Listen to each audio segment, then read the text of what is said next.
Like everything else in Python, functions are objects. Because functions are objects, we can supply them as arguments in a function call. Here is a function called function runner. It has one parameter f. F's type is function. Function runner calls f, and as you can see in the body, that's exactly what it does.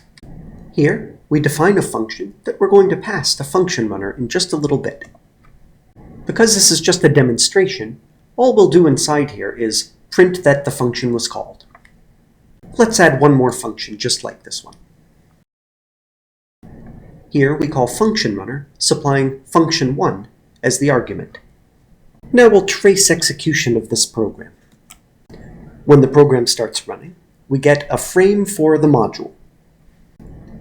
Every function definition creates a variable with the name of the function that contains the memory address of a function object that contains all the details of what it means to run that function when it's called. Thing happens when we define function1, then function2. Then we reach the name equals main if statement, and inside that is a call on function runner.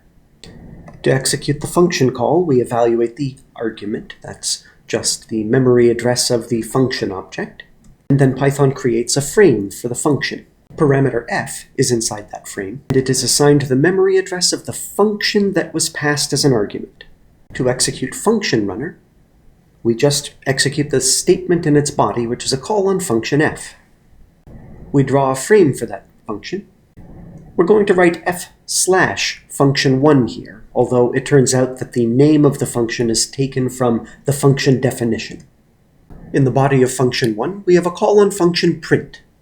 That's the end of function1, so we exit it. That brings us back to function runner.